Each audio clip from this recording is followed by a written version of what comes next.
नमस्कार, सगरमाथा टेलिभिजनको प्रस्तुति यस टिभी च्याटमा यहाँलाई स्वागत छ। म सुनिल दाहाल। सरकारले मङ्सिर 4 को निर्वाचनको मिति तय गरेसँगै निर्वाचनको माहौल बढेको छ।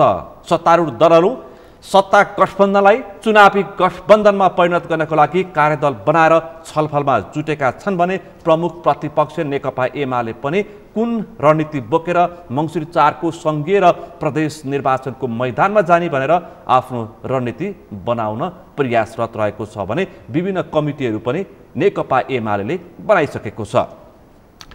यतिखेर सत्ता गठबन्धनहरू सकेसम्म प्रमुख प्रतिपक्षलाई अन्य दलहरूसँग नजिक नहुन दिने प्रयासमा लागि परेको छ र प्राय सबै दललाई सत्ता गठबन्धनमा जुटाउने प्रयासमा जुटेको छ।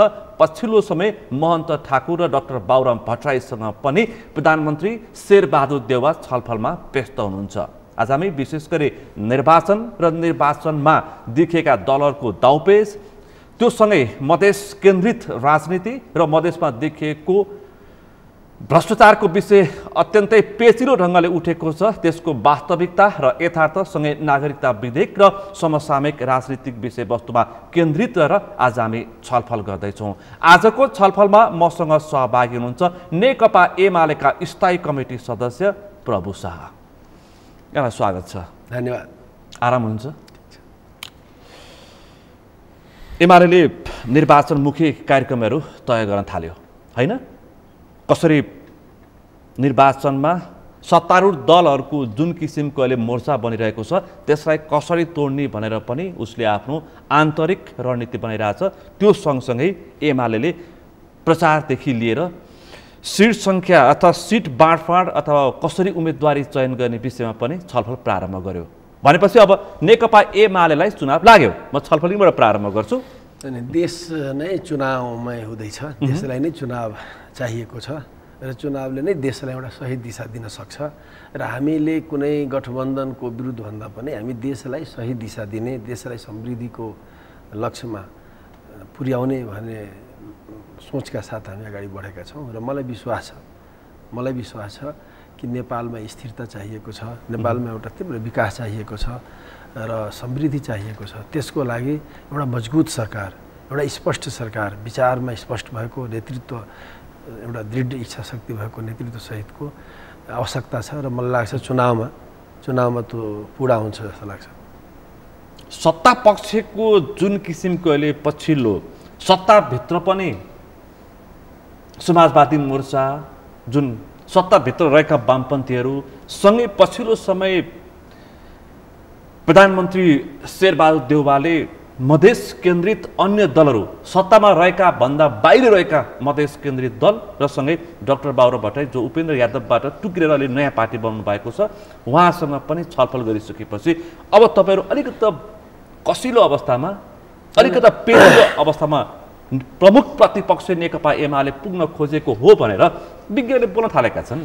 नेकपा एमाले एक्लै चुनाव लड्छ, त्यो जरुरी पनि छ, त्यो शक्ति छ। अहिले देशमा भागबाण्डाले देश थिलो भइसक्यो, जनता हैरान भइसक्यो, देश बर्बाद भइसक्यो। त्यसैले यो भागबाण्डाको पोलिटिक्स, बाँडीचुडी खाऊ बाँडीचुडी चलाऊ भने जस्तो यो सोचले देश चलेन।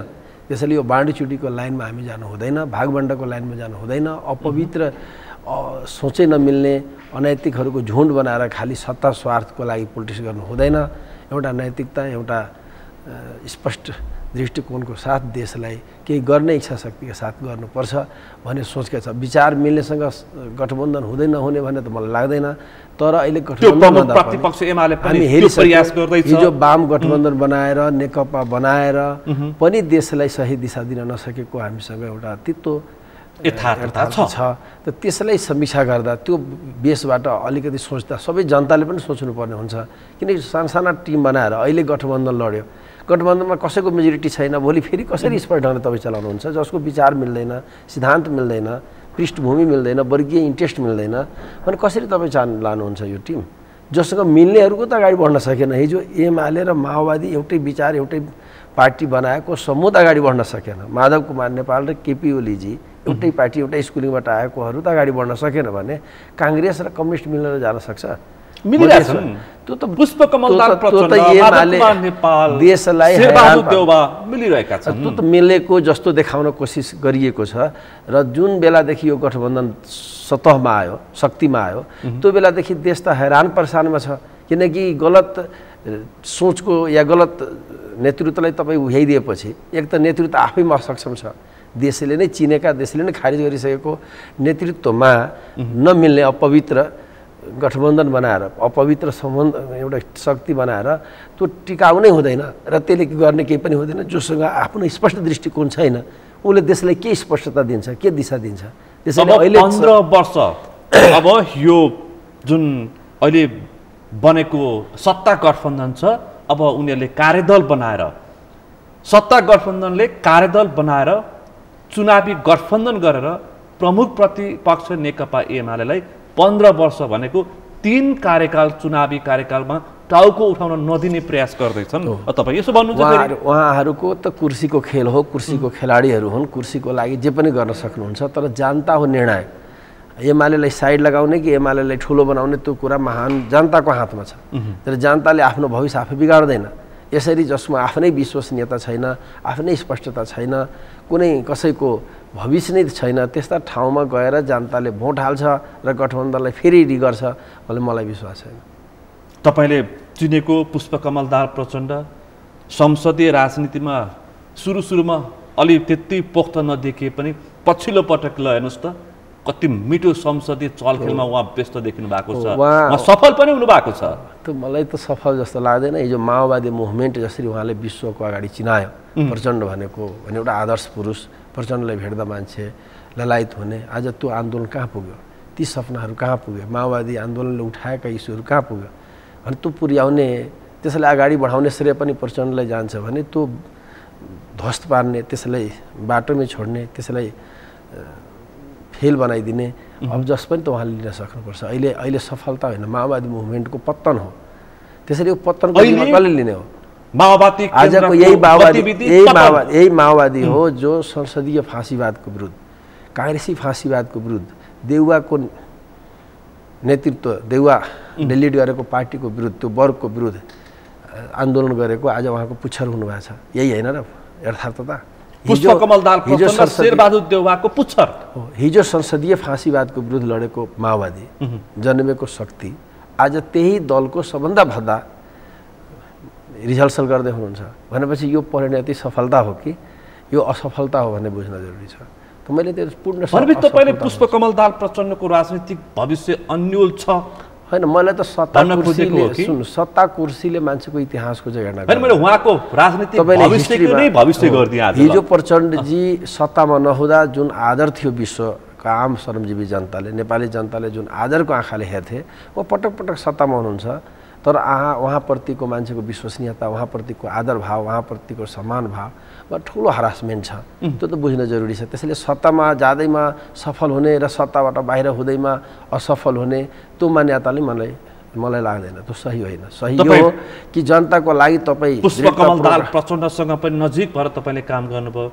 तपाईँले अहिले माओवादी केन्द्रबाट उछिटेर अहिले कहाँ पुगेर एउटा छुट्टै पार्टी गठन गर्नुभएको डाक्टर बाबुराम भट्टराईसँग पनि तपाईँ निकट बसेर काम गर्नुभयो भनेपछि तपाईँले लामो समय राजनीतिको महत्त्वपूर्ण समय बिताएका ती पात्रहरूको राजनीतिक भविष्य तपाईँ देख्नुहुन्न? तपाईँले कुरा के बुझ्नुहुन्छ भने प्रभु शाह एउटा वर्गीय निष्ठाका साथ श्रमजीवी जनताका पक्षधर भएर हिँड्दै, हिजो पनि हिँडे, माओवादी आन्दोलनमा हुँदा पनि त्यो जो बाबुरामजीको कुरा गर्नुभयो, बाबुराम हामी शान्ति र संविधानकै बाटोबाट माओवादी अगाडि बढ्नुपर्छ भन्ने लाइन भएर हामी अलिकति बाबुरामसँग, तर बाबुराम त्यति बेला माओवादीकै एउटा नेता हुनुहुन्थ्यो, हामी सबै माओवादीमै थियौँ, माओवादीमा 2-3वटा धार थियो, त्यो धारमा हामी शान्ति र संविधानकै बाटोबाट जानुपर्छ एउटा धारको नेतृत्व तपाईहरुले गर्नुभएको थियो। त्यसमा हामी माओवादी नै थियौँ। पछि माओवादी एक्लै अगाडि बढ्न सकिन्छ, माओवादी अलिकति सानो पार्टी भए पनि फेरि मेहनत गरेर ठुलो पार्टी हुन्छ भन्ने लाइनको मान्छे हो प्रभु शाह। तर प्रचण्डजी हतार गर्दै कहिले काङ्ग्रेससँग, कहिले एमालेसँग, अनि एमालेसँग उहाँले मिल्नुभयो। जति बेला हामीले भनेका थियौँ माओवादी यति हतोत्साहित हुनु हुँदैन, माओवादी शक्ति यदि फेरि राम्रो इमान्दारितापूर्वक कोसिस गर्यो भने फेरि हामी एक्लै पनि देशलाई लिड गर्न सक्छौँ, जसरी हिजो हामी एक्लै कम्युनिस्ट मुभमेन्टको नेतृत्व गरिरहेको थियौँ।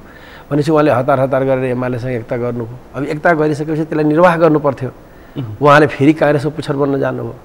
त्यो काङ्ग्रेसको जब काङ्ग्रेससँग छोडेर एमालेसँग आइसकेपछि फेरि एमालेसँग जोडेर जानुभयो। किन जानुभयो भने हाम्रो एमाले उहाँले प्रधानमन्त्री बनाएन, त काङ्ग्रेसले पनि त बनाएन नि। के खान गएको अब मङ्सिर 4 को निर्वाचन त्यो त 6 महिनाभित्र केपी ओली दिँदै थियो त उहाँलाई। केपी ओलीजीले मलाई सेफ ल्यान्डिङ दिनुहोस्, तपाईँले प्रधानमन्त्री हुनुहोस् भनेर भनिराखेकै थियो। एउटा विधि प्रक्रियामा म छोडिदिन्छु भनिराख्दा 6 महिना तपाईँ हतार गर्नुभयो। त अहिले यति वर्ष त तपाईँ वेट गरिराख्नु भएको छ। त के हामी लडाइँ लडिरहेको छौँ प्रधानमन्त्री बनाउन, प्रधानमन्त्री बन्न? देश र जनता हाम्रो चिन्ताको विषय त रहेन। देश र जनता हाम्रो चिन्ताको विषय हो भने त त्यसरी त केही पनि देखिएन। उहाँले भन्नुभयो प्रतिगामी दुनियाँले बुझ्दैन र लोकतन्त्र दुनियाँले बुझ्दैन। म तपाईँले प्रश्न गर्न चाहन्छु, तपाईँलाई म अलिकति यहाँ ल्याएँ। उहाँले भन्नुभयो कि यहाँ लोकतन्त्रलाई कमजोर गरिरहेछ, प्रतिगामी दिशामा लान खोजिरहेछ भने होइन, संसद विघटनलाई प्रतिगामी भन्ने कोसिस गर्नुभयो उहाँले। अहिले गठबन्धन बनिसकेपछि लोकतन्त्र मजबुत भयो त?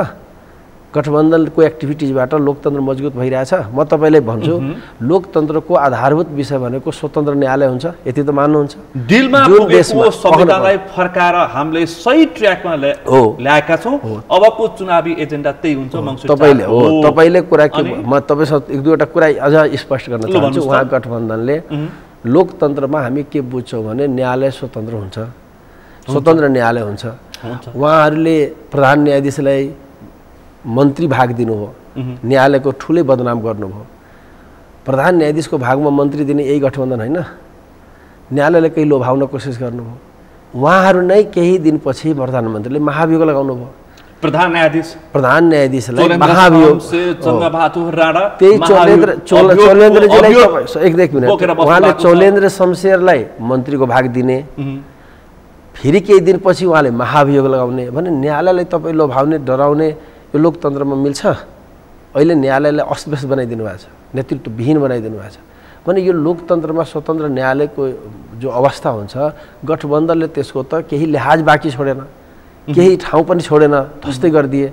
तपाईँ हामीले थाहा छ चेक एन्ड ब्यालेन्स, शक्ति पृथकीकरण एन्ड सन्तुलनको जो मान्यता लोकतन्त्रको अर्को आत्मा। हामी संसदलाई अलिकति फरक अस्तित्वमा हेर्छौँ, सभामुखलाई दलभन्दा माथि राख्छौँ। तर यो दलको यो सभामुखको भूमिका जो दलीय जस्तो देखियो, त्यसले के देखिन्छ? लोकतन्त्र बलियो भएको देखिन्छ। उहाँ होइन सभामुखज्यू, प्रभु शाहलाई बिना विधि प्रक्रिया पुरा गर्दै संसदबाट हटाउँदा 24 घण्टा नपुग्दै उहाँले सूचना टास गर्नुभयो। माधव नेपाललाई अन्तिम समयमा सूचना जाहेर गर्नु भएन। अनि यसरी पक्षपात गर्न मिल्छ एउटा सभामुखले? के देखिन्छ त्यसरी? चेक एन्ड ब्यालेन्स देखिन्छ? एउटा लठै जस्तो संसदीय भूमिकामा लगिदिने? लोकतन्त्रमा त सिधै जनप्रतिनिधिहरूको जनताको श्रेष्ठता सर्वोच्चता सुप्रिमेसी हो लोकतन्त्र भनेको। राष्ट्रपति अहिले निर्वाचित राष्ट्रपति जो देशको प्रमुख फर्स्ट म्यान, उहाँको निर्णयको च्यालेन्ज गर्ने प्रधान न्यायाधीश जो उहाँ गठबन्धनको सेटिङमा हुनुहुन्थ्यो न्यायालय र उहाँ परमादेशी सरकार चलाइरहनु लोकतन्त्रमा अनिर्वाचित निकायले लिड गर्छ त कि निर्वाचित संस्थाको सर्वोच्चता हुन्छ? के प्रधान न्यायाधीश निर्वाचित संस्था हो? उहाँको श्रेष्ठता देशमा स्थापित गर्ने जो कुकर्म गर्नु उहाँहरूले यो लोकतन्त्र हो? इतिहासले मूल्याङ्कन गर्छ। अहिले उहाँले जे भन्न कोसिस गरिराख्नु भएको छ सत्य होइन। सत्य यही हो कि उहाँले लोकतान्त्रिक विधिलाई उहाँले मिच्नुभयो, गैर लोकतान्त्रिक तरिकाबाट अगाडि बढिराख्नु भएको छ। त्यति मात्र होइन, निर्वाचन स्वतन्त्र निर्वाचन लोकतन्त्रको अर्को आत्मा होइन? नियमित निर्वाचनमा तपाईँ आवधिक निर्वाचन हुन्छ, कुनै पद खाली हो भने त्यसको कानुन अनुसार निर्वाचन हुन्छ। प्रभु शाहले जसले हटायो सांसदबाट, देशमा अहिले दर्जनौँ सांसदहरूको पद सिट क्षेत्र खाली छ, त्यस कानुनमा भनेको छैन र 6 महिना यदि अवधि बाँकी छन् त्यहाँ चुनाव गरा। मैले त 2 वर्ष अगाडि नै निकाल्नु भयो उहाँहरूले, त त्यो क्षेत्रमा चुनाव गराउनु पर्दैन? माओवादीबाट एमाले बनेर त्यसपछि त्यो लक्षित छ जे ल सरकारको नेतृत्व गर्नेले नियमित चुनावै गराउन चाहेन, चुनावै गराएन। हामी त बोल्या छौँ त, के बोल्दै नसुन्नु भयो र? पटक हामी भनिरहेको छ कि चुनाव गर 6 महिनाभित्र। यदि अवधि 6 महिनाको बाँकी छ भने पनि गर्छ र त 2 वर्ष अगाडि तिमीले हटायो त त्यो क्षेत्रमा तिमीले नियमित चुनाव गराइदिनु पर्दैन? चुनावबाट यति तर्सिने लोकतन्त्रवादी जो आफूले लोकतन्त्रको रक्षक भन्छ चुनावबाट तर्सिन्छ? अहिले तपाईँ स्थानीय चुनाव मैले स्थानीय चुनाव भइरहेको थियो, उहाँहरूले त अझ लम्ब्याउन कोसिस गरिराख्नु भएको थियो। जनताको दबाब नभएको भए उहाँले त 6 महिना अझ लम्ब्याउने। संसदीय चुनाव पनि लम्ब्याउने, लोकलाजको डरले टाइममा गरिराख्नु भएको छ। त्यो चाहेको त थिएन टाइममा गर्न, तपाईँ हामीले छुपेकै छैन। जो स्थानीय निर्वाचनमा जो धाँधलिङहरू भयो, हामी बच्चामा फिल्ममा हेर्थ्यौँ इन्डियामा भएको त्यो कथित चुनाव, त्यो भन्दा नि भद्दा मजाक हामी हेऱ्यौँ। भद्दा तपाईँ पनि भिडियो हेरिराख्नु भएको छ। निष्पक्ष निर्वाचन लोकतन्त्रको आत्मा होइन र?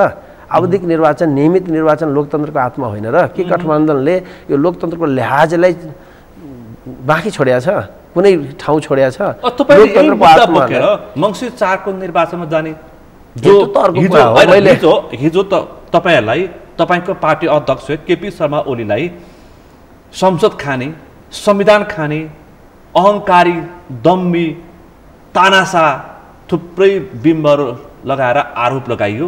अझ पुष्पकमल दाहाल प्रचण्डहरूसँग त 19 बुँदे आरोप पत्र त अहिले पनि साथमा छ। भोलि अब यही मुद्दा बोकेर जाने। त्यो त उहाँहरूले के भन्नुभएको थियो? केपी ओलीजी अदालतको सेटिङमा छ भनेको। बिरालोलाई जति छोपे पनि म्याउ त गरिहाल्यो। मन्त्री त अर्कैले बनायो। सेटिङमाथि सेटिङ देखियो। के देखियो त? केपी ओलीको सेटिङ देखियो कि शेरबहादुर देउवाको सेटिङ देखियो। सेटिङै थिएन नि, अर्कै सेटिङ थियो भनेपछि त आत्मलोचित हुनु पर्दैन? केपीजीको सेटिङ मैले भनेको त गल्ती रहेछ। अनि चुनावमा जाने लोकतन्त्रमा प्रतिगमन हुन्छ। जनताको सुपरमेसीलाई स्थापित गर्ने, जनतालाई निर्णायक बनाउने, जनताबाट निर्वाचित संस्थालाई निर्णायक बनाउनेलाई त्यसले लोकतन्त्र विरोधी भन्छ। अहिलेसम्म तपाईँ हेर्नुहुन्छ भने शेरबहादुर देउवाजी चुनाव नलडिकन राजाको आशीर्वादबाट प्रधानमन्त्री बन्नुभयो। प्रचण्डजी केही नगरिकन अन्तरिम संसद, अन्तरिम सरकार सल्लाह सहमतिमै गर्नुभयो, त्यसलाई लोकतन्त्रको रूप दिनुभयो। माधव नेपालजी चुनाव हार्नुभयो र पनि प्रधानमन्त्री बन्नुभयो। एउटा लोकतान्त्रिक नम्स भएको मान्छेले यसरी सोच्छ? तपाईँकै जिल्लाबाट एउटा लोकतान्त्रिक, यो तिनटै फिगरको म कुरा गरिरहेको छु, तिनटै फिगरको हिस्ट्रीले भनिरहेको छु कि उहाँले कहिले पनि लोकतन्त्रलाई आत्मसात गर्नु भएन। आफ्नो फाइदा हुँदा जे पनि बाटो हिँड्नु हो भने त हामी इतिहास देउवा प्रचण्ड माधव भन्दा पनि केपी शर्मा ओली सबैभन्दा ठुलो लोकतन्त्रवादी हो। अहिले तपाईँहरूले जो अहिलेदेखि उहाँहरू जो गरिराख्नु भएको छ, हिस्ट्रीले भन्छ कि उहाँ लोकतन्त्रको जहिले पनि हत्या गरेछ, लोकतान्त्रिक बाटोबाट हिँडेको छैन, उहाँको इतिहासले भन्छ। र अहिले पनि त्यही गर्दै हुनुहुन्छ उहाँले। त्यसैको नयाँ रिहर्सल, नयाँ फ्रेमवर्कमा त्यो काम गर्दै हुनुहुन्छ। त्यसैले त्यो अलोकतान्त्रिक एक्टिभिटिज गर्ने, अलोकतान्त्रिक धवा लगाएको मान्छेहरूले लोकतन्त्रको रक्षा गर्छु भने यो बिरालो र दुधको रक्षा गर्ने प्रतिभाता जस्तै भएन र? कहिले उहाँले लोकतन्त्रको रक्षा गर्नुभएको छ? यदि लोकतन्त्र आत्मा भएको माधव नेपालजी चुनाव हारेपछि प्रधानमन्त्रीकै संसद बन्ने मनसा राख्नु हुँदैन थियो। उहाँसँग भएका नेताहरू नैतिकता बोकेका राजनीतिज्ञहरू छन् भने अहिले तपाईँ र हामीले यो समयमा आएर त्यो अपेक्षा गर्यो भने त जनता हाँस्छन्। ल जो यो नेपालमा सबै असक्षम भइसक्यो। हेर्नुहोस् त्यसरी भन्नु हुँदैन। त्यसरी गर्नु भनेको जनताले निराश बनाउनु हो। जनता यो हाम्रो सामु केही गलत पनि छ, केही सही पनि छ। गलत र सहीमा हामी भेद छुट्याएर सहीलाई साथ दियो भने हामी देशलाई अगाडि बढ्न सक्छौँ। सङ्ख्या अलिकति मात्रा घटबड हुनसक्छ, बढी र घटीको, राम्रो नराम्रोको। तर राम्रो छँदै छैन, नराम्रो मात्र छ भन्न थाल्यो भने त नेपालमा अब त के भविष्य छैन जस्तो निचोड हुन्छ। त्यसरी होइन, तपाईँ जस्ता पत्रकारले हामीले हेर्छौँ जो दलीय व्यवस्था हामी ल्यायौँ हो। नेपालमा एउटा त सानो देश छ, आफैमा विविधता मुलुक हो। यो ठाउँमा बलियो सरकार हुनु, यस सरकारमा स्थिरता जरुरी थियो। राजतन्त्र हुँदा एकैचोटि जन्मजात राजा हुने, अब प्रजातन्त्र हुँदा 6 महिना 1 वर्ष पनि सरकार स्थिर हुन नसक्ने भने यो त दुईटै दुर्भाग्य हो नि। दुईटाले तोडेर नयाँ बाटो भनेको राष्ट्रपतीय शासन प्रणाली हो। अब क्लियर भन्छु, देशमा राष्ट्रपतीय शासन प्रणालीमा हामी अलिकति पनि नहिचकिचाइकन जानुपर्छ। किनकि हामी 5 वर्षको आवधिक निर्वाचन मार्फत देशलाई कम्तीमा सरकार दियौँ भने 5 वर्ष त ढुक्क भएर बस्छ, सरकार चलाउने पनि ढुक्क भएर। अहिले शेरबहादुर देउवाको आँट आउँछ के, अर्काको बैशाखीमा टेकेकोले के गर्न सक्छ? कतिवटा प्रधानमन्त्री छ देशमा भनेपछि त्यसरी देश चल्छ त? हामी केपी ओलीको सरकारमा हेऱ्यौँ, केपी ओली सरकारको नेतृत्व थियो भने अरू सबै सहयोगी हुनु पर्थ्यो। एउटा घरमा गार्जियन त एउटा हुन्छ नि, हुन्छ कि 6 महिनामा गार्जियन चेन्ज गर्नुहुन्छ तपाईँ घरमा? जुन घरमा 6 महिनामा गार्जियन चेन्ज हो त्यो घर चल्छ? चल्या छ काहीँ? एउटा गार्जियनसिप चाहिँदैन। हामी त 5 वर्षको गार्जियनसिप मात्र खोजेका छौँ। 5 वर्ष आवधिक निर्वाचनको जो अवधि हो 5 वर्ष, त्यो 5 वर्षको अवधिमा एउटा नेतृत्व दिउँ भनेपछि तपाईँ कार्यकारी राष्ट्रपतिको पक्षधर। मलाई के लाग्छ सुरुदेखि तपाईँ सुरुदेखि यही बोल्दै आउनु भएको यदि संघीयतामा जाने हो, मिश्रित निर्वाचन प्रणाली मान्ने हो भने सिधा अब नलमलाइकन कार्यकारी प्रमुखमा जानुपर्छ। त्यो भनेको शासन प्रणाली राष्ट्रपति, प्रत्यक्ष राष्ट्रपतिको शासन प्रणाली, प्रत्यक्ष निर्वाचित राष्ट्रपति कि प्रधानमन्त्री? हैन, राष्ट्रपति। त्यसरी नाटक गर्नु हुँदैन। त्यो प्रधानमन्त्री यो त जरुरी छैन, राष्ट्रपति नै प्रत्यक्ष निर्वाचित कार्यकारी राष्ट्रपति भयो भने देशमा 5 वर्षको अधिकार प्राप्त एउटा शासक हुने र संघीयता र समानुपातिक प्रतिनिधित्व मात्र प्रतिनिधिहरू छान्ने। अब मौसुमीको निर्वाचनमा तपाईँ यो एजेन्डा बोकेर मैदानमा उत्रिनुहुन्छ अथवा तपाईँ पार्टीभित्र चाहिँ तपाईँ पार्टीभित्र चाहिँ यो विषयलाई बहसको रूपमा लैजानुहुन्छ? हैन, एमाले पार्टीले यसलाई नाइ भनेको छैन। कार्यकारी प्रधानमन्त्री भनेको छ। त्यो त राष्ट्रपति र प्रधानमन्त्री शब्दमा मात्र फरक हो, तर मैले अहिले बुझे अनुसार एमाले प्रधानमन्त्री भनेको छैन, राष्ट्रपति नै हुन्छ भनेको छ।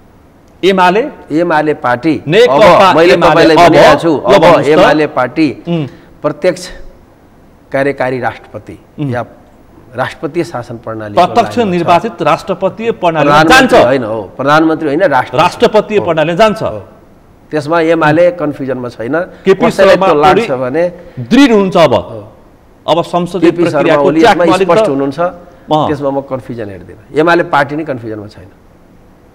तपाईले नयाँ कुरा भन्नुभयो, किनकि संसदीय धारलाई विगतदेखि नै नेतृत्व गर्दै आएको एमाले अब अहिलेको यो निर्वाचन प्रणाली पनि काम लाग्ने छैन। त्यो पनि छैन। यो निर्वाचन प्रणालीले कसैको मेजोरिटी आउँदैन, कसैको मेजोरिटी नहुने र देशलाई बन्दगी बनाएर विदेशीको सेवा गर्ने लाइन व्यवस्था हामीले स्वीकार्य छैन, एमाले स्वीकार्य छैन। त्यसैले अरू दल पनि यसमा निर्वाचनको प्रक्रिया कस्तो हुनु पर्यो? हैन, निर्वाचनमा समानुपातिक सहभागिता जरुरी छ। जुन ढाँचाबाट हामी गरिरहेछौँ, त्यो ढाँचाबाट समानुपातिक प्रतिनिधित्वको लाइन ठिक छैन। यो मिश्रित जुन प्रणाली हामी अपनाइरहेछौँ, हामी दलित ल्याउनलाई त के यस्तैबाट दलित आउँछ र? दलितको त दलाल दलित आइरहेछ, पैसावाला दलित आइरहेछ, आइरहेछ छैन। महिलाबाट कस्तो महिला आइरहेछ? जो महिलाको प्रतिनिधित्व गर्ने भन्दा पनि नेताको चाकरी गर्ने महिला समानुपातिकमा आइरहेछ। अनि त्यस्तो त्यो चाहियो त हामीलाई? लोकतन्त्रले बलियो गर्छ त यसले? हामीलाई समानुपातिक चाहिन्छ, तर यो ढाँचाको मिश्रित प्रणाली हामीले समानुपातिकको नाममा विनोद चौधरी सांसद र दुईटा लाइन लिइरहेछ। कसरी नेतालाई प्रभावमा पार्ने, कसरी नेतालाई प्रभाव पार्ने, पैसाले हुन्छ कि चाकरीले हुन्छ कि केले हुन्छ, प्रभावमा पार्ने लाइन मात्र लिइरहेछ भने जनताले प्रभावमा पार्ने आउँदैन। अब नेता मधेसी कोटाबाट विनोद चौधरी सांसद, त्यसैले म दृष्टान्त मात्रै पेश गरेको, एमालेमा पनि छन्, त्यो माओवादीमा कांग्रेसमा पनि छन्। एमाले पार्टी निर्वाचन प्रणालीमा पनि रिथिङ गर्दैछ, शासन प्रणाली पनि रिथिङ गर्दैछ र हाम्रो दृष्टिकोणहरू अझ अपग्रेड गर्छौँ जो देशको र जनताको पक्ष। आज तपाईले नयाँ नयाँ कुरा भन्दै हुनुहुन्छ है एमाले भित्रको। तपाईले एमालेको शासकीय प्रक्रियाको बारेमा अब प्रत्यक्ष निर्वाचित राष्ट्रपति प्रणालीमा एमाले जान सक्छ भन्नुभयो। अब यो समानुपातिकको हिसाबमा पनि फरक धारमा एमाले अब प्रस्तुत हुन्छ भन्नुभयो। अब एमाले पछिल्लो समय चाहिँ यो संहिताको बारेमा एमालेका नेताले अलिक फरक धारणा, संहिता चाहिँदैन भन्ने खालका अभिव्यक्ति दिइरहेछन्। यसमा चाहिँ के छ? जो आम जन गुनासोको बेसबाट, किनकि संहिता मलाई त मेरो धारणा बुझ्नुहुन्छ नि, संहिता त नाउँको मात्र हो। अहिले भएको संहिता मात्रै, त्यो बन्ध्याकरण गरिएको संहिता हो, ओरिजिनल संहिता होइन। तपाईँ आफै संहिता पक्षधर होइन? जो सरकार त्यही त भइरहेको छ। यो संहिता हुँदै होइन त नेपालमा। सङ्घीय मुलुकहरूमा, सङ्घीय प्रावधानहरूमा, सङ्घीय जो मोडालिटीहरूमा तपाईँ अध्ययन गर्नुहुन्छ भने त्यो केही पनि होइन। नेपाल इन्डियाको सङ्घीय मुलुक होइन, त्यस्तो पनि देखिन्न भनेपछि यो त आफै समीक्षाको विषय भयो। यसलाई अझ मजबुत गर्नुपर्छ, यसलाई खारेज गरेर जानु हुँदैन। यो डिबेटको कुरा भयो। हामीले भन्दा, मैले भन्दा पनि आम जनताले नै यो सरकारको एक्टिभिटिजहरू हेरेर, प्रदेश सरकारको पनि काम कारबाही हेरेर मान्छे क्षुब्ध छ, आक्रोशित छ। त्यसलाई विभिन्न ढङ्गले मान्छेले आफ्नो बहस गर्न सक्छ। तर अहिलेको होल व्यवस्था जो अहिले जो देशमा व्यवस्था छ, मैले भन्नु खोजेँ एमाले भित्र नै संहिता विरोधी आवाजहरू उठ्यो क्या अहिले पछिल्लो समय अलि बलियो रूपमा। अहिले तपाईँ भनेको निर्वाचित राष्ट्रपतिको लाइनमा पनि त विमति होला, तपाईँले भनेको निर्वाचन प्रणालीको बारेमा पनि विमति होला, तर मूल लाइन के हो भन्ने प्रश्न आउँछ। त मूल लाइन भनेको अहिले व्यवस्था जो छ, अहिले संहिताको जो अहिले हामी अभ्यास गरिरहेछौँ, अहिले यसमा हामी रिथिङ गर्ने पोजिसनमा छैन। केही नेताहरूले यस विषयमा बोलेको हामी सुनेका छौँ, तर यो पार्टी संस्थागत ढङ्गले यसमा रिथिङ गर्ने। एमाले संहिता विरोधी होइन, हैन संघीयता विरोधी भन्दा नेपाली जनतालाई फाइदा हुने शासन प्रणाली चाहिन्छ। हामी हिजो एउटा परिवेशमा बनायौँ, यदि त्यो काम लाग्दैन भने त्यसमा पुनर्विचार गर्ने कि नगर्ने भन्ने प्रश्न हुन्छ नि। त्यसैले यो संघीयता भनेको कुरा त जनताको लागि थियो नि, हो, तर सीमित मान्छे मोटाउनको लागि हो। देखियो स्थानीय निकायमा हामी के सेवक बनाउन खोजे होइन, हो, त्यो स्थानीय निकायमा कोही त सेवक पनि भयो, कोही शासक भएन र राजाहरू गएन र त्यो सिंहदरबार त गाउँमा त राजाको रूपमा गएको जस्तो। सिंहदरबार यतै बस्यो, सिंहहरू मात्रै गाउँमा गए। त्यो पनि देखिया रहेछ। र हामी यो सबैको समीक्षा त गर्नुपर्ने होला। व्यवस्थामै समस्या छ कि नेतृत्वमा समस्या छ? यदि व्यवस्था तपाईँ के देख्नुहुन्छ? होइन, मैले त के अब व्यवस्था बदल्ने कि मैले त दुईटा कुरा अवस्था बदल्ने? तपाईँले मैले भनिसकेँ, शासकीय स्वरूपमा हामीले रिथिङ गर्न जरुरी छ छिटो, किन नेपाललाई बलियो नेपाल बनाउने हो र राष्ट्रियतालाई अझ समृद्ध गर्ने हो भने स्थिरता जरुरी छ। र त्यसको लागि अहिलेको शासन प्रणाली, अहिलेको निर्वाचन प्रणालीको काम छैन। यसरी मुलुक दुईटै समृद्ध बन्न सक्दैन। यदि संसदीय प्रणाली राख्ने हो भने यो निर्वाचन प्रणाली खारिज गरिदेऊ, यो मिश्रित निर्वाचन प्रणाली काम छैन। यसो हो। यदि संसदीय प्रणाली राख्ने हो भने छिटो हामी निर्वाचन प्रणालीमा विचार गरौँ। यदि होइन यस्तै निर्वाचन प्रणाली रहन्छ भने सिधै निर्वाचित राष्ट्रपतिमा जाऊ। मेरो त स्पष्ट छ, त्यसमा कन्फ्युजन छैन। प्रभु शाहको स्पष्ट शासन यदि संसदीय प्रणाली यस्तो हो, संसदीय प्रणालीबाटै जाने हो भने मिश्रित निर्वाचन प्रणालीको सिस्टममा हामी फेरि सोचौँ। जसले बहुमतै दिँदैन र एउटाले चलाउनै नसक्ने देश बर्बाद गरेर बर्बादतिर लाने, या त बाढी चुडी खाने काम मात्र भइरहेको छ। निर्वाचन प्रणाली नै त्यस्तै ल्याइदिन्छ त नि। निर्वाचन प्रणाली तपाईँ अहिलेदेखि मान्छेले हिसाब गर्छ, कुनै पार्टीको 30% मत छ भने उसले यति सांसद ल्याउँछ, कसैको 20% यति आउँछ, जसको 2% छ उसको सांसदै पुग्दैन भने जस्तो। यो सिन्डिकेटको जस्तो भयो, सिन्डिकेटवादी व्यवस्था भयो। यसरी सिन्डिकेट चलाएर लोकतन्त्र समृद्ध हुन्छ त? यस सिन्डिकेट राख्दा पनि त देखिरहने बहुमत आइरहेको छ। यस्तोसम्म देखिएको अब उपेन्द्र र डाक्टर बाबुराम भट्टराई र उपेन्द्रको कटाक्ष छ। एकले अर्कालाई देख्न नसक्ने अवस्थामा छन्, तर सत्तामा चाहिँ सँगै जाने रे। त्यति मात्र होइन, अब महन्त ठाकुर पनि केही पनि फरक पर्दैन। मैले भन्न खोजेँ उहाँले पार्टीको नेतृत्व गरेको हुनाले विवादको कारण हुने विषय अर्को हो। बाढी खाने त कुरा त्यही नै हो त। मैले भन्न खोजेको एउटा त व्यक्तिको लिडिङ क्षमता, सोच शैली, इमानदारिता, बेइमानीले हुने कामहरू अलग कुरा भयो। मैले भन्न खोजेको सिस्टमै समस्या छ, खोट छ।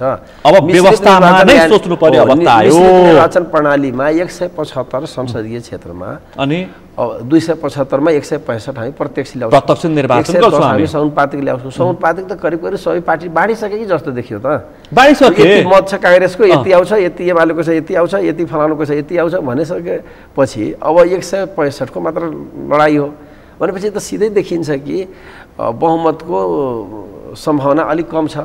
अनि त्यसो हो भने चाहिँ त यही बैशाखीको जरुरी पर्छ। बैशाखीले देश चलाउने हो त?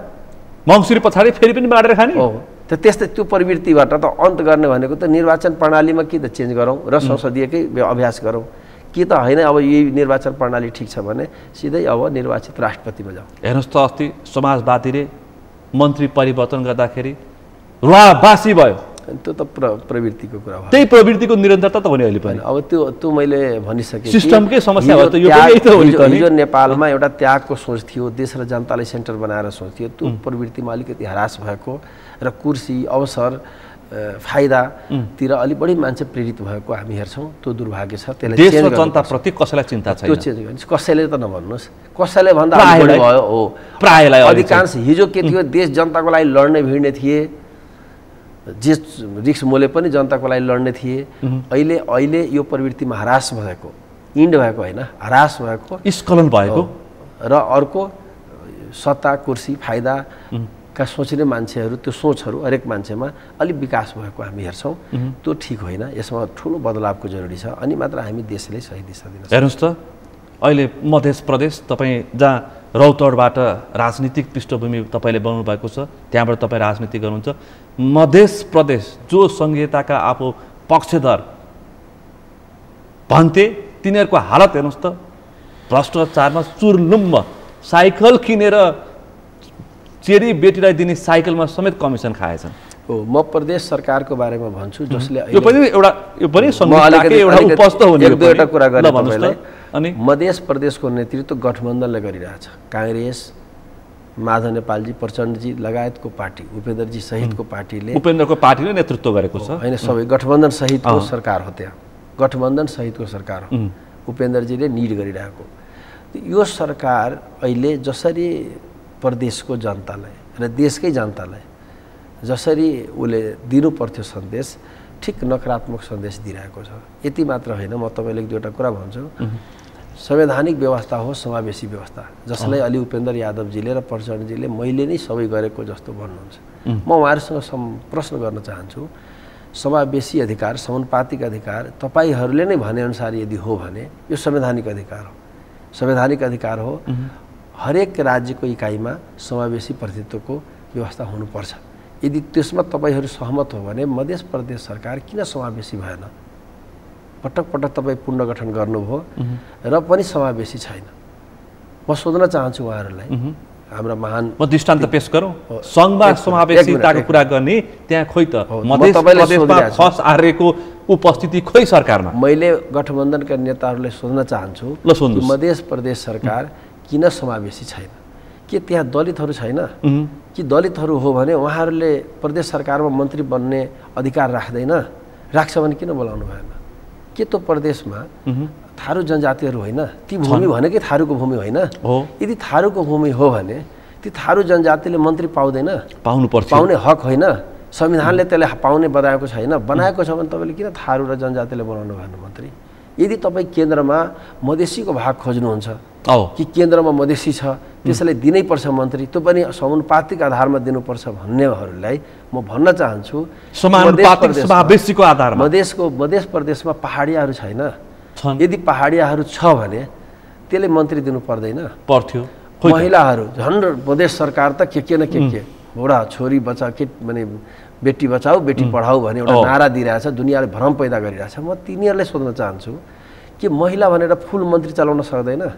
आज होइन, सुरुदेखि अन्तसम्म तपाईँले फुल मन्त्री एकचोटि पनि बनाउनु भएन। यतिसम्म महिला विभागको मन्त्री पनि पुरुष मात्र बनाइराख्नु हो। 5 वर्षमा लगभग 5 वर्ष पुरा हुन एजेन्डा कति नाटकीय र ढोंगी रहेछ भन्ने कुरा दुनियाँले बुझेन?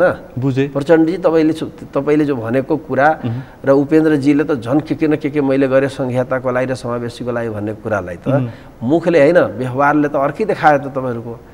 अहिले यति मात्र होइन, उहाँहरूको हरेक एक्टिभिटी संघीयता प्रेरित स्वायत्ता प्रेरित छैन। जुन मन्त्रालय उपेन्द्र यादवले लिएको छ, उपेन्द्र यादव एकचोटि स्वास्थ्य मन्त्री थिए, यतिसम्म कि अहेबको हस्तक्षेपहरू उहाँले माथिबाट गरिराख्नुभयो, जबकि उहाँ सङ्घीय सरकारको एउटा केन्द्रीय मन्त्री हुनुहुन्थ्यो। अहिले सामान्य सरकारको मन्त्री हुँदाखेरि उपेन्द्रले मध्य प्रदेशमा समेत मध्य प्रदेशै मात्र होइन देशभरिको स्थानीय तहको सिम्पल कर्मचारीको खटनपटन उहाँले केन्द्रबाट गरिराख्नुभयो।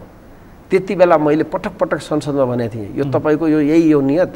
संघीयता भनेको स्थानीयको स्वायत्ता स्थानीयले उपभोग गरोस्, प्रदेशको अधिकारले प्रदेशले उपभोग गरोस्, तर तपाईँ आफ्नो पाएपछि आफू केन्द्रमा पाएपछि त जे पनि गरिराख्नु भएको छ भने हिजोहरूले गर्दा नहुने अनि तिमीले गर्दा हुनुपर्ने। अहिले पनि उहाँको प्रशासन मन्त्री, सामान्य प्रशासन मन्त्री उपेन्द्र यादवको छ। उहाँले गाउँको वार्डासम्मको कर्मचारी उहाँले चलाइराख्नु भएको छ। मङ्सिरमा निर्वाचन छ, कलेक्सन गर्नु पर्यो नि त प्रभु साहब। त्यसरी त संघीयता भइसकेपछि संघीयता कलेक्सन गर्नु पर्यो, बुझ्नुभयो नि तपाईले? आर्थिक कलेक्सन हैन, संघीयताको लिहाजमा बस्नु पर्दैन। यदि तपाईँ सिद्धान्तनिष्ठ संघीयताको पोलिटिक्स गर्नुहुन्छ भने तपाईँ त्यो कुर्सीमा भइसकेपछि त प्रदेशलाई अछुन एउटा स्वायत्त इकाइ बनाइदिने, स्थानीयलाई पनि स्वायत्त बनाइदिने, तिम्रो स्वार्थ पूरा नभए पनि त्यसलाई पालन गरिदिने हुनु पर्दैन। उहाँले मैले हेरिरहेको छु जहाँ जहाँ माने जसपाको इन्ट्रेस्ट छ, मेयर अनेक उदाहरणहरू तपाईँ दिन सक्नुहुन्छ, जहाँ जहाँ विभिन्न इन्ट्रेस्ट ल पैसाको इन्ट्रेस्ट अर्कै छ, शासनको इन्ट्रेस्ट अर्कै छ, विभिन्न ढङ्गले हस्तक्षेप गरिराख्नु भएको छ। सायद यो लाग्छ कि केन्द्रीकृत शासन प्रणालीको अभ्यास गर्दै हुनुहुन्छ। अहिले के राजेन्द्र श्रेष्ठ जो आफूलाई श्रेष्ठ भन्छ जनजाति नेता, थुक्कै यस्ता जनजाति नेता जसले कहिले पनि मुखमा मात्र जनजाति भनिराख्यो, अहिले जसरी उहाँले स्थानीय तहमा हस्तक्षेप गरिराख्नु भएको छ, हस्तक्षेप गरिरहेको छ, दुर्भाग्यको विषय हो, लज्जाको विषय हो। मलाई लाग्थ्यो कि राजेन्द्र श्रेष्ठ मान्छे अहिले जनजाति हो, संघीयता पक्षधर होला, र योभन्दा भद्दा त योभन्दा त राजा राम्रो थिए नि योभन्दा भुल्दा त कति जनताको पक्षधर भन्छन्, तर यिनका काम हेर्दा त सुन्दा मैले त लाज लाग्छ, यस्ता नि नेताहरू रहेछन् देशमा। यस्ता नि गर्ने एउटा स्थानीय तहमा सबैले बुझाएको छ, नयाँ जनादेश आयो, मेयर उपमेयर नयाँ जनप्रतिनिधि आयो, जनप्रतिनिधिले कि त भन्न आयो भने मेयर उपमेयरको विवाद आयो भने यसले सल्टाइदिने मिलाइदिने त एउटा कुरा होला। पुरै नगरपालिका पुरै गाउँपालिका एउटा लाइनमा छ, एउटा कर्मचारी यतिखेर सिंहदरबारमा सामान्य प्रशासन मन्त्रालयमा सरुवा आतंक छ। तर उहाँले जो गरिराख्नु भएको छ देशमा यसरी निराश पैदा गरिदिने, एउटा आशाको दियो बन्नुको सट्टा अहिले पुरै अन्धकार र मान्छे निराश गर्ने जो खेल खेल्दै हुनुहुन्छ उहाँहरूले।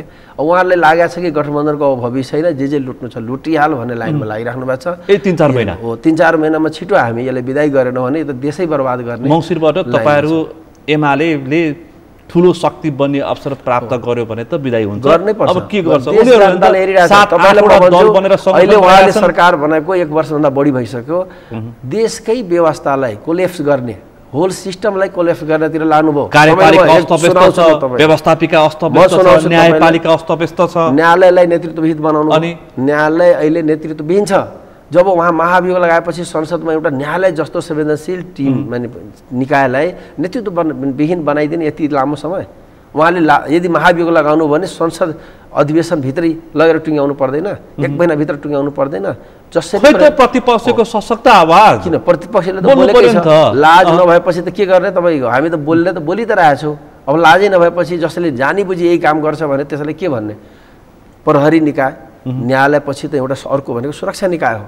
सुरक्षा निकायमा उहाँले जो अहिलेसम्मको नेपालकै रेकर्डमा यसरी गर्न कहिले पनि मिलेको थिएन। पुरै च्यानलै मिचिदिरहेछ, तललाई माथि, माथिलाई चल, पुरै मोरल डाउन गरिदिरहेछ प्रहरीको। भनेपछि सुरक्षा निकायमा मोरलहीन भएर काम गर्न मिल्छ? अफसरहरू छन् त्यसलाई अपमान गरिदिने, त्यसलाई त्यसको मनोबल डाउन गरिदिने, तललाई माथि गरिदिने एउटा सिस्टम, चेन अफ कमान्डको एउटा सिस्टम छ त सुरक्षा निकायमा। झन् सेन्सिटिभ हुन्छ भनेपछि यो जो प्रहरी निकायलाई जसरी अस्तव्यस्त बनाइएको छ, जो निकाय जो एउटा संस्था हो, त्यो संस्थाले जसरी विघटन गरिदिने, कमजोर गरिदिने खेलमा सरकार लागेको हामी प्रश्न हेर्छौँ। प्रदेशले एउटा पुलिसलाई भर्ती गर्न सक्दैन, त्यस्तो निकममा भएर बसेको छ प्रदेश। प्रदेशमा पछि जान्छु नेपाल प्रहरी एउटा संस्था हो अनि त्यो संस्था आफ्नै सिस्टममा हिँडिरहेको थियो, एउटा आफ्नै लाज लिहाज थियो। त्यसलाई केन्द्र सरकारले हस्तक्षेप गरेर आफ्नो मान्छे, तेरो मान्छे, पैसावाला नपैसावाला सहयोग यस्तामा उसले गरेर अस्तव्यस्त बनाएको स्थिति छ। केपी ओली वा एमालेसँग नजिक भएको मान्छे छानी साइलाउने यसरी गर्न पाउँछ? राजकीय एउटा सिस्टममा सेक्युरिटी निकायमा एउटा सिस्टममा अगाडि बढ्नु पर्दैन भनेपछि योलाई अस्तव्यस्त गर्ने। अर्को आउँछ हाम्रो अर्थ मन्त्रालय। मैले अर्कोतिर के भन्नु भने जे गर्नुभएको थियो ओलीजीले हामीले त्यही गरे हो भन्नुहुन्छ। के गरेको छ? कहाँ सिस्टम मिच्या थियो? कहीँ पनि सिस्टम अहिलेसम्म सुनेको के थियो भने फर्स्ट माइन सेकेन्ड माइन एउटै लटवालामा अलिकति तलमाथि हुन्थ्यो, तर अर्कै लटलाई माथि ल्याइदिने, त्यही लटलाई छोडिदिने भने यस्तो अहिलेसम्म भएको थिएन। तपाईँले अहिले जो भइरहेछ योभन्दा पहिला पनि मिचमाच हुन्थ्यो। मिचमाच भनेको 19 र 20 को हुन्थ्यो, पटक पनि सरकारले गर्थ्यो। अहिले भनेको त 10 र 20 को मिचमाच त अलिक गाह्रै हुन्छ नि त। लट एउटै लटमा तलमाथि गर्नु र लटै फरक लटबाट तलमाथि गर्नु एउटै कुरा त होइन नि।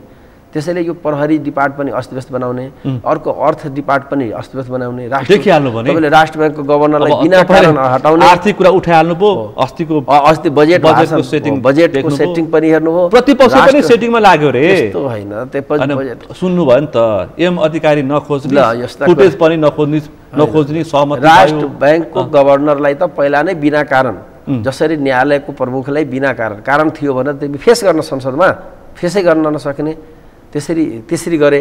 राष्ट्र ब्याङ्कको गभर्नरले हटाए, बिना कारण हटाए। पछि बरु मोरल हो भने त्यति बेलै उहाँले अर्थमन्त्रीले र सरकारले यसको जवाब दिनु पर्थ्यो।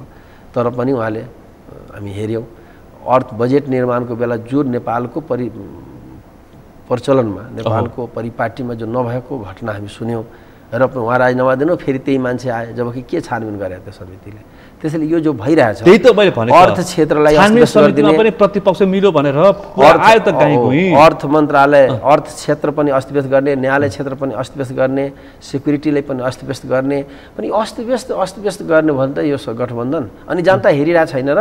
अब यही मुद्दा लाने मङ्सिर 4 को निर्वाचनमा जनतालाई यही मुद्दा यस्तो गर्दैछ, सत्ता पक्षले यसो गर्यो गठबन्धनले भन्ने पहिलाको जमाना छैन कि अब तपाईँ मुद्दा लिएर जानुहुन्छ। पहिलाको जमाना के थियो, सबै कुराहरू बारे सबै जानकार थिएन, त्यसको बारेमा पोथी पुराण लिएर गाउँ जानु पर्थ्यो। अब त काठमाडौँ यहाँ भइरहेछ, तर विदेशमा बसेको, गाउँमा बसेको मान्छे पनि सिधा लाइनमा छ। अहिले तपाईँ र मैले बोलेको रौतहटका सबै वासीले हेरिरहेछन् प्रत्यक्ष सबै देशकै सबै ठाउँमा मानव मैले भन्न खोजेको चाहिँ त्यस्तोका मान्छेले भनेपछि अहिले सूचना सञ्चारको जो हामीसँग एकदम बलियो छ हो भनेपछि जनतालाई अब भन्न जानै पर्दैन जनताले एउटा बुझिरहेछन् बनाइ पनि रहेछ र बन्छ पनि भन्ने लाग्छ त्यसैले देशलाई हामी साँच्चैकै राम्रो दिशा दिने हो भने एउटा मजबुत सरकार अब आफै 10वटा पार्टी बनेर आउने र एउटै पार्टी भएर जाने सिधै जनताले बुझ्ने कुरा हुन्छ नि 165 प्रत्यक्ष 330 अब अहिले नेपाली कांग्रेसले नेपाली गठबन्धनले भनिरहेछ आधी आधी बाँड्ने भने आधी आधीबाट त तिम्रो कसैको बहुमत छैन अनि कसरी चलाउँछ त सरकार मिलिजुली सरकार अब देशलाई स्वीकार्य छैन भागभण्डाको पोलिटिक्स देशले स्वीकार्य छैन जनताले स्वीकार्दैन भागभण्डाको पोलिटिक्स स्वीकार्यो भने देशको दुर्भाग्य हुन्छ त्यसैले यो भागभण्डा हैन भागभण्डा हैन जसले भन्छ म एकल मेजोरिटी दिन्छु त्यसलाई साथ दिनुस् जसले भन्छ म चलाउँछु त्यसलाई साथ दिनुस् मिलिजुली त कतिचोटि मिलिजुली हेरिरहेको छ 64 सालदेखि मिलिजुली सरकार चले हैन गाविस जीविसदेखि मिलिजुली लुटिया हैन अहिले प्रदेश सरकार र केन्द्र सरकार मिलिजुली लुटिरहेछ हैन यति मिलिजुली के मिलिजुली त केही काम भएन मिलिजुली लुट्ने मात्र काम भयो भने अब फेरि मिलिजुलीको जनादेश पाउँछ मिलिजुलीले जनादेश पाउँदैन अहिले 165 स्थानमा स्वतन्त्र 330 प्रदेशमा स्वतन्त्र भनेर स्वतन्त्र उम्मेदवारहरू देश दौडामा छन् पनि स्वतन्त्र पनि त्यस्तै त हुन्छ त तपाई त स्वतन्त्र भनेको यस्तै हुन्छ स्वतन्त्र भनेको त झन् योभन्दा भद्दा हुन्छ किनकि 275 जनताले कति अपेक्षा मानौ न 275 तपाई सांसद जितेर आउनु सबै स्वतन्त्र जिताइदियो 165 प्रत्यक्ष अनि आयो ल 330 हो प्रदेशमा प्रत्यक्ष त्यहाँ जाए पनि अब यति आयो तपाईको होल सांसद तपाईको स्वतन्त्र जित्यो भने पनि त स्वतन्त्र कुनै संस्था त छैन कुनै अनुशासन त छैन त्यसको कुनै नेता त छैन 275 नेता छन् 275 त झन् अहिले त 4 जनाको भागभण्डा त मान्छेले पचेका छैनन् त 275 को भागभण्डा स्वीकार्छ त मान्छेले त्यो के खेल हुन्छ अन्दाज गर्नु भएको छ त्यसैले यो नाटक पनि सही होइन स्वतन्त्रहरु पनि दल बनाएर स्वतन्त्रहरु पनि दल बनाएर आइराछन् नि उही कुरा त भयो स्वतन्त्र पार्टी बनाएर आइराछन् नि त स्वतन्त्र पार्टी भने एउटै पार्टी नाम स्वतन्त्र राखेर यी संघीयता उपेन्द्रजीको संघीयता के समावेशी भने जस्तै हो त नाम मात्र भनेर हुँदैन व्यवहारमा देख्नुपर्छ भने चाहिँ व्यवहारमा त उही दलै त हुन्छ मैले भन्न खोजेको नयाँ अनुहारहरु पनि युवा अनुहारहरु पनि आउँदै छन् जनताले 64 सालदेखि अहिलेसम्म लगातार भागभण्डाको पोलिटिक्स हेरिरहेछ मिलिजुली पोलिटिक्स हेरिरहेछ मिलिजुली र भागभण्डाको पोलिटिक्सले देशलाई भलो गरेन जनतालाई उदास बनायो निराश बनायो जनताले उत्साहित गरेन भन्ने नै देखाउँछ त्यसैले अबको छाप अबको मान्छेको मोहर जनताको मोहर भनेको मिलिजुली भागभण्डाको होइन सही दिशा दिने एउटा बलियो नेतृत्वको पक्षमा हुन्छ भने म आश्वस्त छु तपाई त्यसो भन्नुहुन्छ अहिले नै नेताले अहिले तपाईले पनि विषय उठान गर्नुभयो समानुपातिकमा त यति मत संख्या छ यति भनेर अहिले नै भागभण्डा गइसके चुनाव छ मङ्सिर 4 मा समानुपातिकको भागभण्डा अहिले भइसक्यो यतिसम्म कि अब सुन्नु भएको छ सत्ताभित्रका वामपन्थीहरुको समाजवादी मोर्चा रे अब केही दिन अगाडि समाजवादी केन्द्र भने सुनियो अब मोर्चा मोर्चा भित्र एमालेलाई भित्तामा पुर्याउने अर्को मोर्चा त्यो पनि हैन त के भन्दै हुनुहुन्छ उहाँहरु जनताले भित्तामा पुर्याउने हो नि अहिले जनताले गुमराह बनाइरहेछ देशलाई अस्तव्यस्त बनाइरहेछ तपाईले म सिम्पल वेमा सोध्छु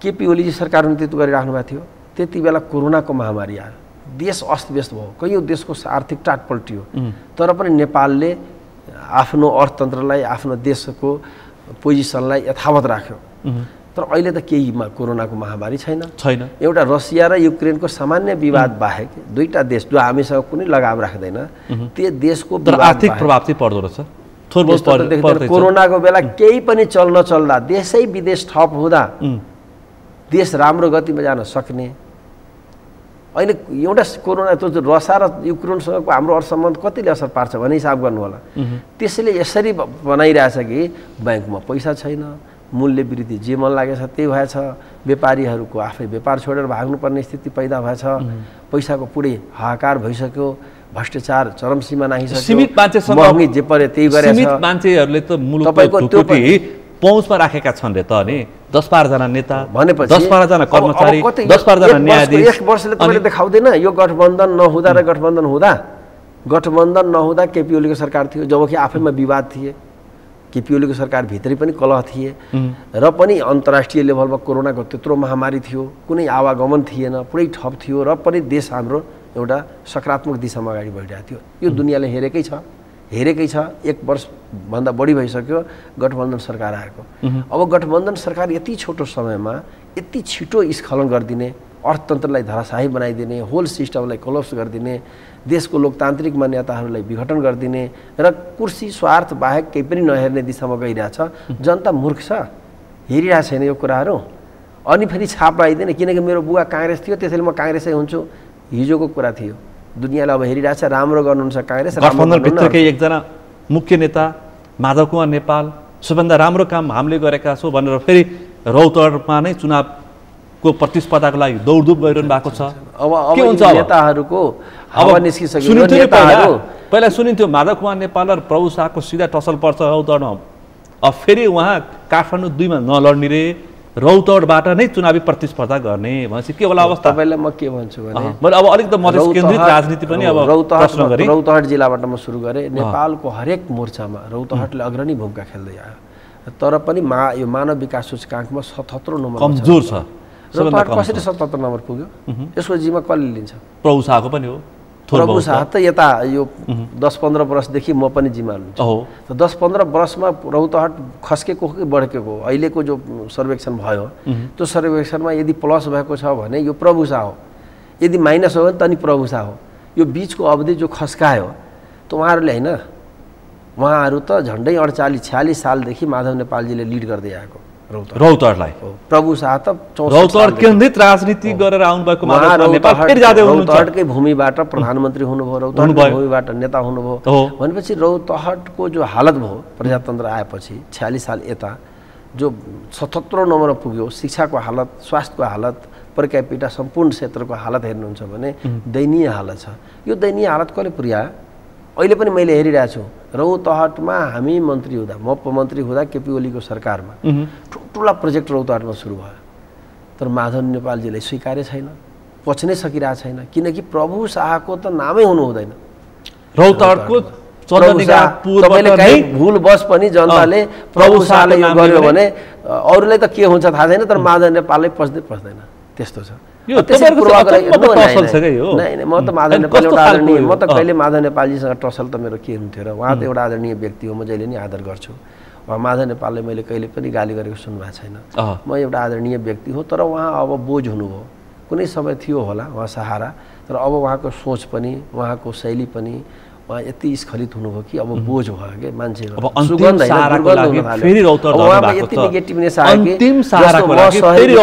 म सहरी विकास मन्त्री थिएँ, गौर उहाँको जन्मभूमि हो, त्यहाँ हामी बाइपासको योजना ल्यायौँ किनकि यहाँ बर्गिनिया कन्जेस्टेड भइसक्यो, पुरानो बाटो पातलो साँघुरो छ, गौरको पनि बाटो साँघुरो भयो।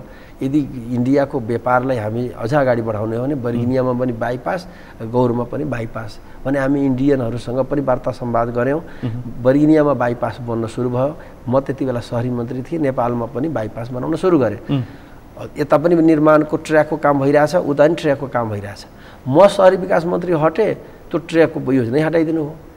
अब उहाँले एकचोटि जनतालाई भन्नु पर्यो कि गौरलाई बाइपास चाहिन्छ कि चाहिँदैन, गौरमा यदि बाइपास चाहिन्छ भने म त गौर मेरो क्षेत्र त पर्दैन, उहाँकै जन्मभूमि हो, म त गौर एउटा मेरो जिल्लाको सदरमुकाम हो, त एउटा राम्रो सुन्दर सहर हुनुपर्छ भन्ने सोचको मान्छे हो। भनेपछि बाइपास त्यहाँ बन्यो भने गौरको विकासको दायरा बढ्छ या गौरको विकास रोकिन्छ। यदि बढ्छ भने माधव नेपालमा अलिकति पनि लाज लिहाज भएको भए त्यो बाइपासको योजना काट्न लाउनुहुन्छ। त्यहाँ एउटा हनुमान सदन छ, एउटा ठुलो जग्गा छ त्यहाँ, र एउटा धर्मशाला छ जमानाको, त्यो पुरातन भइसक्यो, त्यसलाई रिस्ट्रक्चरिङ गर्ने आधुनिक फर्मेटमा त्यसलाई एउटा राम्रो भवन सभा हलको रूपमा ल्याउने। उहाँले भएको योजना, करोड रुपियाँ छुट्याएको योजना, डिपिआर भएको योजना हटाइदियो, र जसमा बजेटमै छैन, डिपिआरको पत्ता छैन, ठेक्का प्रक्रियाको पक्का थाहा छैन, त्यसलाई गएर अस्ति नाटक गर्नुहुन्छ। मधेसमा एउटा चर्चा भयो अहिले रौतहटमा भेल बच्चा मरल जाए अहिले रौतहटमा सबै आयोजनाहरू उद्घाटन गर्दै हिँड्नु भएको छ माधव कुमार नेपाल। भनेपछि त्यो बजेटमा हुनु पर्यो, त्यसको लागि बहुवर्षीय सहमति हुनु पर्यो, त्यसको लागि डिपिआर भएको हुनु पर्यो, त्यसको लागि ठेका भएको हुनु पर्यो, शिलान्यास गर्दा ठेका भएको, ठेका सम्झौता भएर निर्माण गर्ने बेला गर्ने विषय होइन र शिलान्यास। जसको डिपिआर छैन, जसको ठेका प्रक्रिया छैन, जो बजेटमा छैन, त्यतिकै उहाँले उद्घाटन गर्दै हिँड्नु भएको, भएकोलाई हटाइदिने, जसको डिपिआर भएछ त्यसलाई हटाइदिने हो। उहाँले मैले यो त आश्चर्य लाग्छ नेपाल के दिशामा गइरहेछ। अब हिजोको 2112औं शताब्दी जस्तो छैन नि जनता, 21औं शताब्दी छ। तथ्य खोज्छ तपाईँ तथ्य छ भने बाहिर ल्याऊ न ठेक्का भएछ को ठेकदार हो डिपिआर भएछ कस्तो डिपिआर देखाऊ जसको तिमी शिलान्यास गर्यो एकचोटि डिपिआर त देखाइदेऊ ठेक्का पनि देखाइदेऊ बजेट कहाँ छ त्यो देखाइदेऊ भनेपछि आजको कुनै पनि संरचना छैन भएकोलाई हटाइदिने 100वटा योजना हटाउनु भएको छ रौतहटमा गौरमा मात्र दर्जनौं योजना हटाउनु भएको छ र बिना बजेटको शिलान्यास गर्नुहुन्छ तपाईँ चन्द्रनियापुरलाई हामी स्मार्ट सिटीमा अगाडि बढायौँ 1 अरब हामीले 30 करोडको प्रोजेक्ट विष्णु पौडेल भएको बेला तपाईँ सुन्नुभयो होला त्यति बेला म शहरी मन्त्री भएर अगाडि बढाएको उहाँ चौपुरकै यदि साँच्चै अलिकति स्नेह छ भने त्यो स्मार्ट सिटी अगाडि बढाउनु पर्दैन प्रभु शाहले 1 अरब ल्याए 2 अरब ल्याएर सुरु गर्न अनि मेरो तिमीलाई लाग्छ कि माझा नेपाल प्रभु शाह त डबल नेता अनि प्रभु शाहले ल्याएको काट्दै हिँड्ने अनि त्यसमा ठुलो श्रेष्ठ हेर माझा नेपाल हो प्रभु शाहले ल्याएको योजना मैले काटिदिएँ अगाडि बढ्न दिएँ भन्नुहुन्छ उहाँले भाषण मजाले भाषण पनि दिनुहुन्छ यस्तै प्रभु शाहले गरेको म गर्न दिन्छु अन्तिममा प्रभु शाहले गरेको काटेर तपाईँ महान नेता हुन्छ अब स्मार्ट सिटी काटिदिने थारू सङ्ग्रहालय थियो हेर्नुहोस् रौतहट एउटा आदिवासी थारूको भूमि हो भनेर त्यसका हिस्ट्रिकल धर्सिने एउटा सांस्कृतिक सङ्ग्रहालय बनाउने प्रोजेक्ट अगाडि बढेकै थियो कम्पाउन्ड वालको काम भइसक्यो डिपिआर भएर ठेक्का गर्नुपर्ने उहाँले म हटिसकेपछि त्यसलाई बहुवर्षीय ठेकै गर्न दिनु भएन अनुमति दिएको र जति बजेट थियो त्यतिको मात्र काम भयो यसलाई अगाडि बढाउन त कहाँ गयो यसपालि काटिदिएर भाषण गर्नु हो प्रभु शाहले थारू सङ्ग्रहालय बनाउँछ म बनाउन दिन्छु त्यस्ता अब रौतहटको धरतीमा केही हुनै हुँदैन भयो भने उसको राति निन्दै पर्दैन कहाँ हुनुपर्ने रौतहटमा गएर तपाईँले मान्छेले मूर्ख बनाउने रौतहटमा भएको विकास तपाईँले पच्दैन अनि नभएको बजेट गौडामा केपीजीले घोषणा गर्नुभयो रिङ रोड बनाउँछु भनेर रिङ रोडको प्रोजेक्ट अगाडि बढ्यो डिपिआर भयो बजेट छुट्यायो अस्ति पनि जानुभयो नि केपी ओली हैन अनि केपी ओलीले घोषणा गरेको के हुँदै नहुनुपर्ने यदि उहाँले जाई मैले सूर्यलाई सूर्य भन्यो भने के बाजा नेपालले चन्द्रमा गर्दै हिँड्ने पर्ने त्यस्तै गरिरहनु भएको छ रौतहटमा उहाँ प्रधानमन्त्री अवस्था छ हो 64 सालसम्म रौतहटमा जम्मा 7वटा पुल थियो जम्मा नदीमा अहिले 67वटा पुल छ प्रभु शाह आएपछि झन्डै 500 किलोमिटर सडक पिच छ 500 किलोमिटर सडक पिच छ अहिले अब उहाँलाई सोध्छु तपाईँको पालामा त 5वटा पुल र 1 इन्ची पनि पिच थिएन प्रभु शाह इन्ट्री गरेपछि अहिले 67वटा पुल र 500 किलोमिटर पिच छ अब तपाईँले त्यसले खन्नुहुन्छ खन्दिनुहोस् अब चुनावको एजेन्डा बनाउनु त्यो पिच अब खन्दिनुहोस् पुलहरू तोड्दिनुहोस् बनाउने प्रभु शाहले त्यसै पूर्वाग्रह रौतहटलाई त्यसले मूर्ख बनाउने खैर अब समग्र मध्य प्रदेशको निर्वाचनको मङ्सिर 4 मा चाहिँ के होला अब सीके राउत पनि आइरहेछन् डाक्टर सीके राउत हैन अब माओवादी पनि पहिलो नम्बरमा बन्छ अब हामी मधेस र प्रदेशमा भनेर प्रचण्ड दौडे हुन्छ अस्ति नागरिकता विधेयक संसदबाट पास हुने बित्तिकै भोलिपल्ट उहाँले सरलाई पुग्नुभयो र भन्नुभयो हामीले ल्यायौँ है अब सबैलाई नागरिकता हामी दिन्छौँ उहाँले भन्नुभएको छ कांग्रेस पनि त्यही भन्छ एमाले पनि त्यही भन्छ एमालेको अवस्था के हुन्छ हैन नागरिकता भन्ने विषय सेन्सिटिभ हो राष्ट्रपतिले रोक्नु भएको छ यो बारेमा तपाईले बोल्नुपर्छ विभिन्न पार्टीले गएर एउटा स्वतन्त्र भूमिकामा रहेको राष्ट्रपति कहाँ रिक्वेस्ट गरेपछि किनकि उहाँ आफै त गर्नुभएको छैन जुन पार्टीले गएर रोकेछ त्यसमा एमाले त छैन त्यो पनि बुझ्न जरुरी छ त्यसैले हैन उहाँले फेरि यो सेन्सिटिभ विषय हो राष्ट्रियतासँग सम्बन्धित छ नागरिकताको विषय यसलाई यति हावामा हामी बुझ्नु हुँदैन त्यसैले यसलाई नजरअन्दाज गरिएर टार्न पनि मिल्दैन यसलाई जसरी पनि एक्सेप्ट गर्न पनि मिल्दैन नागरिकताको विधेयकको बारेमा अलि धेरै बोल्ने तपाई पनि हो तपाईले प्रश्न बोल्नुपर्छ आज हो नागरिकताको विषय क्लियर के छ भने जो नेपालमा नागरिक भइसक्यो उसको छोराछोरीलाई रोडमा राख्नु अपराध हो अनागरिक बनाएर आफ्नै देशमा राख्नु अपराध हो उसको बुवा आमा नागरिक भइसक्ने अनि उसको छोराछोरीले कानुनको अभावमा अनागरिक बनाउन मिल्छ त्यो विषय होइन नि त अहिले त कुरा नै वैवाहिक अंगीकृत नागरिकताको विषय उठाएको छ अहिले त अब जस्तो वैवाहिक सम्बन्धको विषय हद म्याप राख्नु पर्छ अलग पार्ट भयो त्यो पनि छ नि अहिले हामीले उठाउँदै आएको विषय मैले उठाउँदै आएको विषय जसको बुवा आमा नागरिक भइसक्यो नागरिकता पाइसक्यो त्यसको छोराछोरी अहिले प्राप्त गर्ने एज पनि प्राप्त गरिसक्यो बालिक पनि भइसक्यो अब उसले नागरिकता पाइरहेको छैन यसलाई पाउनुपर्छ भन्ने कुरा म पटक पटक उठाएको हो र म त अझ भन्छु भने यसो बहस गर्ने हो भने नेपालमा नागरिकताको बारेमा जो अहिले कन्सेप्ट लिइरहेछ भगौडाहरूको वर्गको वर्चस्व भइरहेछ अब यसको लागि टाइम तपाईँ चाहिन्छ भगौडा वर्ग जो नेपालमा तपाईँ हेर्नुहुन्छ भने गाउँमा अलिकति सम्पन्न भयो कि ऊ सहरतिर हिँड्छ अलिकति पढे लेखेकी सहरतिर हिँड्छ, अलिकति ओहदावाला भयो कि सहरतिर हिँड्छ। नेपालमा अलिकति ओहदावाला भयो भने विदेशतिर हिँड्छ, अलिकति पैसा भन्नु न अमेरिका क्यानाडा विकसित देशहरूतिर हिँड्छ, अलिकति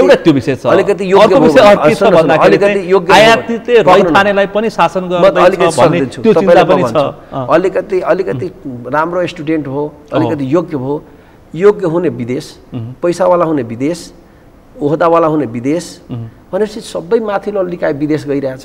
नेपालमा झन्डै 4 लाख मान्छे नेपाली नागरिकता छोडेर विदेशी नागरिक भइसक्यो। त नेपाली नागरिकता आफै शिक्षाले छोडेर विदेशी नागरिक भइसकेकोलाई नेपाली भनिराख्ने, किनकि फेस नेपाली हो। हामी राष्ट्रियता फेसमा हेर्छौँ कि निष्ठामा हेर्छौँ? तपाईँ त्यो गैर आवासीय नागरिकको विषय उठाउनु गरे हो। पक्नु मेरो आउँदैछ तपाईँ। हामी फेसमा राष्ट्रियता हेर्ने होइन, हामी नियतमा राष्ट्रियता हेर्ने। म 2टा उदाहरण दिन्छु।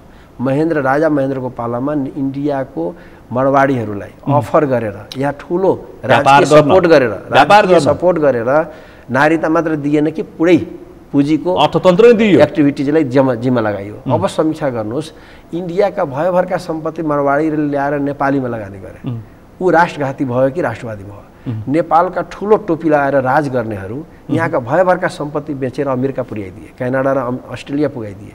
त्यो राष्ट्रवादी भयो? मलाई देखाउनुहोस्। तर प्रभु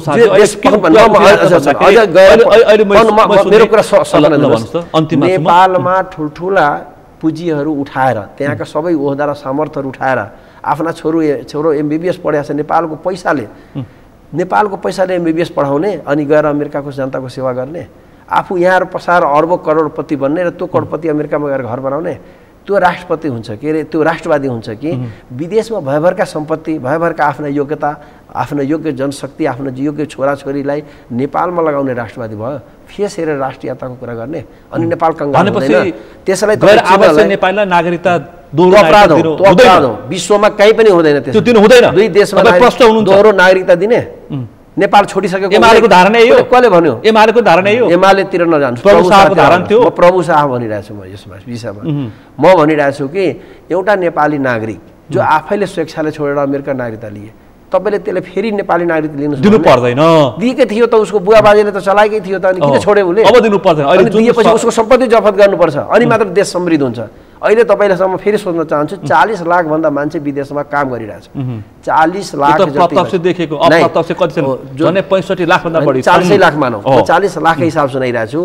त 40 लाखलाई सरदर यदि महिनाको पैसा जोड्ने भने 50,000 आउँछ, सालको 6 लाख रुपियाँ हुन्छ। एकजना मान्छे नेपालमा 1 सालमा 6 लाख रुपियाँ पठाउनु पर्छ। 40 लाख झन्डै 24-25 खरब रुपियाँ, 24-25 खरब आउनु पर्थ्यो नेपालमा। रेमिटेन्समा कति आइरहेछ? 8-10 लाख मात्र रेमिटेन्स सो भएको छ भने यो पैसा कहाँ मिलान भइरहेछ? यो हुन्डीबाट मिलाउने पैसा कसरी मिलान भइरहेछ? नेपालको सबै कालोधन विदेश पुर्याउने र श्रमिकको पैसाबाट मिलान गर्ने। अब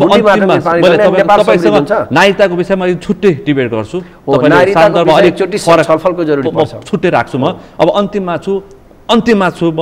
मङ्सिर 4 को प्रदेश र सङ्घको निर्वाचनमा एमालेको अवस्था कस्तो हुन्छ मध्य प्रदेशमा?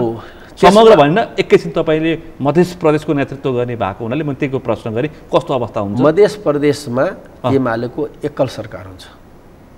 मङ्सिर 4 को सङ्घ र प्रदेशमा, सङ्घ र प्रदेश पनि सङ्घ त भइ नै हाल्यो, प्रदेशमा पनि मध्य प्रदेशको अबको सरकार एमालेको हुन्छ। अनि अन्तिममा यो नागरिकता विधेयक राष्ट्रपतिबाट रोकिएको छ, त्यो के हो? हैन, त्यो म राष्ट्रपतिजीको विषय त मैले कसरी भन्न त नि? राष्ट्रपति तपाईको धारणा के छ? हैन, त्यो रोक्नु हुँदैन। यति हैन त? हस् त, एकदमै महत्त्वपूर्ण विषय प्रसङ्गमा तपाईसँग निकै लामो समयपछि छलफल हुने अवसर प्राप्त भयो। यो समय र सम्वादको लागि विशेष रूपमा आभार व्यक्त गर्न चाहन्छु। Thank you. आज हामीले समग्र मङ्सिर 4 को निर्वाचन, त्योसँग जोडेका विभिन्न पक्षहरूसँग केन्द्रित रहेर छलफल गऱ्यौँ। आजको छलफलमा मसँग सहभागी हुनुहुन्थ्यो नेकपा एमालेका स्थायी कमिटी सदस्य प्रभु शाह। आजको विषय प्रसङ्ग यति नै। भोलि अर्को विषय प्रसङ्गका साथ एसटिभी च्याट ल्याउने बाचा गर्दै म सुनिल दाहाल पनि बिदा चाहन्छु। सगरमाथा टेलिभिजन हेर्दै गर्नुहोला। नमस्कार।